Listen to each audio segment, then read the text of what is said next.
தேவகிரி என்ற ஊரில் குப்பன் சுப்பன் என்று 2 நண்பர்கள் வாழ்ந்து வந்தார்கள். அவர்கள் இருவரும் உயிர் நண்பர்கள். இருவருமே முருகப்பெருமானின் பெரிய பக்தர்கள். குப்பனுக்கு சொந்தமாக தொழில் துவங்க வேண்டும் என்றும், சுப்பனுக்கு விவசாயம் செய்வதற்காக தனக்கென்று சொந்தமாக நிலம் வாங்க வேண்டும் என்றும் ஆசை இருந்தது.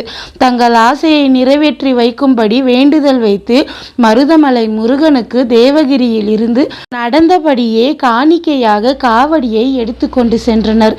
அவர்கள் காவடியை சுமந்து கொண்டு வெறும் காலில் துளி கூட வழி தெரியாமல் மகிழ்ச்சியாக நடந்து சென்றனர். அவர்கள் செல்லும் வழியில் ஒரு குளத்தில் ஏராளமான மீன்கள் துள்ளி திரிந்து நீந்தி கொண்டிருப்பதை பார்த்தனர். இருவருக்குமே அந்த மீன்களை பிடித்து உணவாக சமைத்து உண்ண வேண்டும் என்ற பேராசை வந்தது. சுப்பன் தன் நண்பன் குப்பனிடம், வா குப்பா, நாம் அந்த மீன்களை பிடித்து சமைத்து சாப்பிடலாம் வா என்றான். குப்பனோ, நாம் நம் முருகனுக்கு காவடியை சுமந்து கொண்டிருக்கிறோம், இப்பொழுது எப்படியடா நம்மால் மீனை தின்ன முடியும்? முதலில் நாம் மலை ஏறி காணிக்கையை செலுத்திவிட்டு திரும்ப வந்து இந்த மீனை பிடித்து சென்று சமைத்து உண்ணலாம் வா என்றான். இல்லை குப்பா, நாம் நடந்து சென்று காவடி காணிக்கையை செலுத்திவிட்டு திரும்பி வருவதற்குள் வேறு யாராவது இந்த மீன்களை பிடித்து சென்று விடுவார்கள். நான் என் வேண்டுதலை பிறகு எப்பொழுதாவது சில நாட்கள் கழித்து மீண்டும் செலுத்திக் கொள்கிறேன். இப்பொழுது நான் மீன் பிடித்து தின்ன போகிறேன் என்று சொல்லி தன்னுடைய காவடியை அங்கேயே கலைத்துவிட்டு மீன் பிடிக்க போய்விட்டான் சுப்பன். குப்பன், என்ன நடந்தாலும் சரி, நான் முதலில் என் முருகனுக்கு இந்த காவடியை செலுத்திவிட்டுத்தான் மீன் தின்னுவேன் என்று சொல்லி குப்பன் கோவிலுக்கு போக ஆரம்பித்தான். இங்கு சுப்பன் அந்த குளத்தில் சென்று அந்த குளத்தில் இருந்து அவனால் எவ்வளவு மீன்களை பிடிக்க முடியுமோ அவ்வளவு மீன்களை பிடித்து கொண்டு போய் அதை உணவாக சமைத்து சாப்பிட்டான். மீதம் இருந்த மீன்களை உப்பு கண்டம் போட்டு கருவாடாக போட்டு வைத்து கொண்டான். கோவிலுக்கு சென்ற குப்பனுக்கு மனது முழுக்க குளத்தில் இருந்த மீன்கள் மீதுதான் இருந்தது. மீன்கள் இன்னும் குளத்தில் இருக்குமா? வேறு யாராவது அந்த மீன்களை பிடித்து சென்று இருப்பார்களா? அந்த குளத்தில் இருந்த மீன்கள்லாம் தீர்ந்து போயிருக்குமா?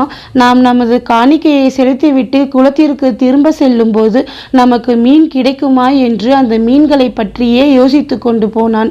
கோவிலுக்குள் போய் தன்னுடைய காணிக்கையை செலுத்திவிட்டு மீண்டும் குளத்திற்கு சென்று அந்த குளத்தில் மிச்சம் இருந்த மீன்களை பிடித்து சென்று சாப்பிட்டான். சிறிது நாட்கள் கழித்து சுப்பன் மறுபடியும் தனது காணிக்கை காவடியை எடுத்து சென்று முருகனுக்கு செலுத்தினான். அதன் பிறகு சுப்பன் ஆசைப்பட்டது போலவே அவன் சொந்தமாக தனக்கென்று ஒரு விவசாய நிலத்தை வாங்கி விவசாயம் செய்ய ஆரம்பித்து விட்டான். ஆனால் குப்பன் ஆசைப்பட்டு வேண்டுதல் செலுத்திய தனக்கென்று சொந்தமாக ஒரு தொழிலை ஆரம்பிக்க வேண்டும் என்ற குப்பனின் ஆசை நிறைவேறவில்லை. அதனால் மனம் ஆதங்கப்பட்ட குப்பன் கோவிலுக்கு சென்று கடவுளிடம் மீனை தின்ன ஆசைப்பட்டு காணிக்கையை பாதியில் விட்டு சென்றவன் ஆசை நிறைவேறிவிட்டது. ஆனால் காணிக்கையை சரியாக செலுத்திய என் ஆசை நிறைவேறவில்லை. இதுதான் உன் அன்பா? உண்மையான பக்தியை வைத்திருக்கும் ஒரு பக்தனுக்கு நீ காட்டும் அருள் இதுதானா என்று கேட்டு தன் ஆதங்கத்தை கொட்டினான். அப்பொழுது அவனுக்கு அசரீரியாக ஒரு குரல் கேட்டது. அவன் மீனை உண்ண ஆசைப்பட்டான். அந்த மீனின் நினைவை மனதில் வைத்துக்கொண்டு எனக்கு காணிக்கை செலுத்த வேண்டாம் என்று போய்விட்டான். ஆனால் நீ, நான் தான் முக்கியம், என்னை கும்பிட வேண்டும், எனக்கு காணிக்கை செலுத்துவதுதான் உன் முதல் கடமை என்று என்னை தேடி வந்தாய்.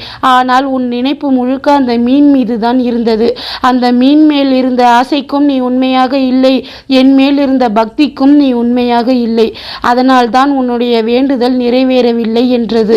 மக்களே, வேண்டுதல் வைத்து காணிக்கையை செலுத்தினால் மட்டும் போதாது, கடவுளை முழு மனதால் நினைத்து கொண்டு வேண்டுதலை செய்தால்தான் நமது வேண்டுதல் நிறைவேறும். கடமைக்காக ஒன்றை செய்கிறேன் என்று செய்துவிட்டு அது நிறைவேறவில்லை என்று கடவுளை யாரும் குற்றம் சொல்லாதீர்கள்.